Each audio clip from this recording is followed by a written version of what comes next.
Welcome to another episode of the Love and Reality Podcast. I am your host, Ricky Valero. On today's episode, we are going to continue our trek through Temptation Island Season 5, tackling Episode 8. We've got so much to talk about, including the follow-up of last week's cliffhanger of Paul and Caitlin. But before we jump any further, first off, I want to shout out each and every one of you for supporting the podcast each and every week while listening as we jump through our journey through Temptation Island, as we slowly will move right into the ultimatum here at the end of the month. As it was announced, the newest season's coming August 23rd. I will be sure to have podcast episodes about the show on the Love and Reality Podcast.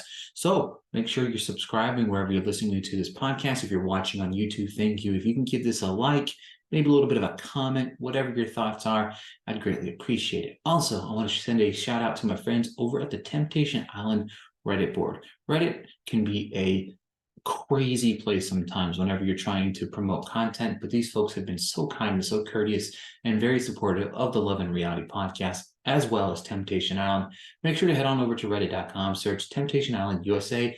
I'll be putting the link in my podcast notes and show notes. So thank you to those guys over there. Very excited to hear their thoughts on this week's episode as well. But without further ado, let's go ahead and dive right into this week's episode. We pick up right where we left off, where Hall and Caitlin are reuniting. Caitlin asks why he is there. They sit down, and he said, "I've always been lost."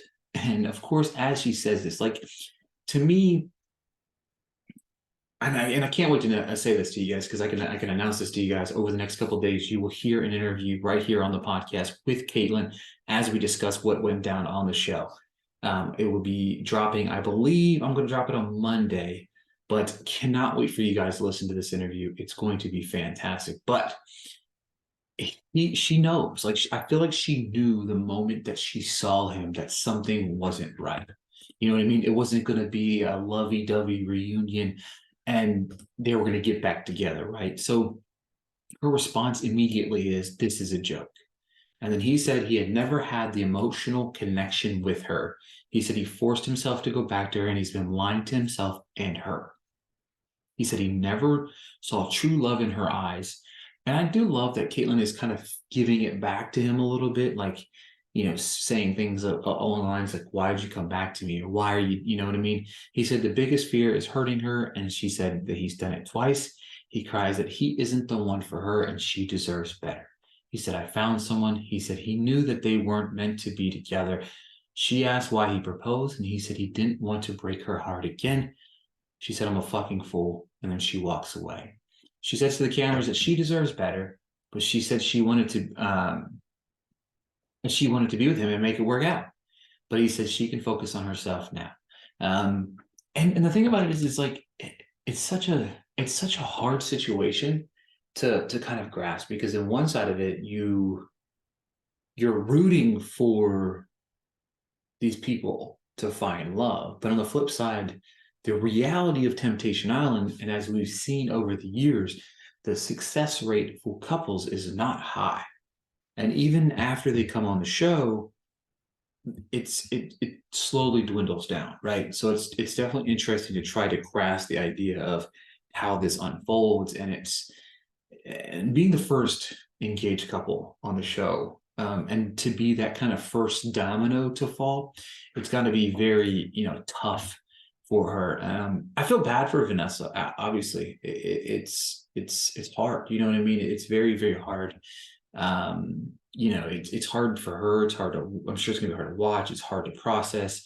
I mean, she, up until this point, had kind of really been open. Even if you look at her 30-second message, it was very much a, "Let's talk about this. Let's work this out. I'm hoping I can forgive you for some of the things that you've said and done. Let's, that type of thing." And then to come and get this is kind of crazy. So then, of course, Hall in the right back said he said she knew he wouldn't think he said that, and he said she'll never understand. The girls are freaking out over after finding out what happened. Like, he walked by the crew, and they were like, "What the hell?" and screaming. The girls embraced her. Vanessa was like crying, and I think that's just an aftermath of maybe the idea of the possibility of her and Roberto no longer being together, possibly when they leave here. At the guy's villa, Michaela's on the couch wondering where Hall is. Everybody's talking about the video message, and he's just missing. You know what I mean? And Michaela's starting to break down, cry. She says she feels guilty. She wants to see Hall happy, and she's worried about what is about to happen. Back at the girls' villa, the guys walk in and talk to the ladies, break the news about Caitlin being single. Sebastian had his look of shock on his face. Michael said Hall isn't a man and is a coward. Michael, like, shut up, bro. Like, she friend zoned you, dog. Caitlin said he is selfish, good riddance, and my boy Sebastian is ready to jump right in. 2 weeks ago, if you missed it on the podcast, I had the opportunity to talk with Sebastian about his time and what kind of made him attracted to Caitlin. So it'd be interesting to see what they come through for the rest of this episode and the rest of the season. Maricella's talking to Christian and says she is happy. He didn't send a message and she feels free. Paul walks into the house. He said he's exhausted but wants to talk to Michaela. He tells her the news about talking to Caitlin. He tells her that he's no longer engaged and there's no pressure on her, but he had business to handle, which makes sense. He said there is no second guessing, and she said she feels bad but is following her heart. Hall said he knows he did the right thing. On the one side of it, it's like I feel empathy towards Caitlin, right? You know what I mean? I feel bad for her. On the other side, I'm like rooting for Hall and Michaela. I like Hall, you know what I mean? I do think that he kind of did her dirty in the situation and stuff like that. But also, I mean, it would be kind of cool to see like a single and a person like work out and stay together, get married, have the babies, and all that stuff come from one of these shows. You know what I mean? I think it would be really, really cool to kind of watch unfold.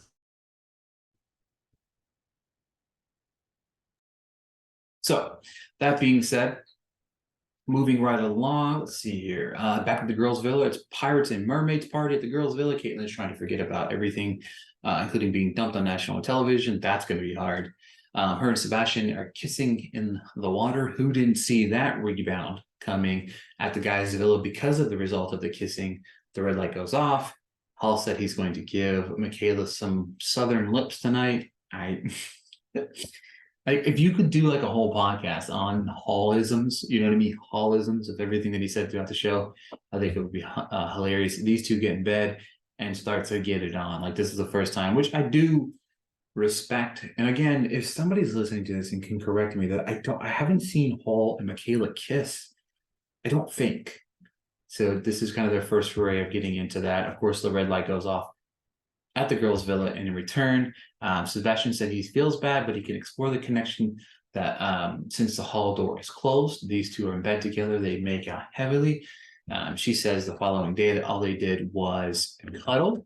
And then she does what I believe is the nice thing and respectful thing. She goes and talks to Mike and, proceeds to put Mike in the friend zone, which, I mean, who didn't see that coming? You know what I mean?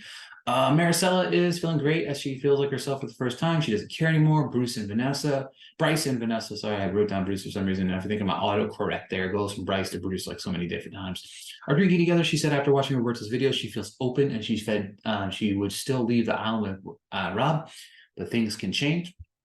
Maricela and Christian have a date together. I feel like these two this is my opinion. Okay, anybody that listens to the show, leave me a comment, tell me what you think.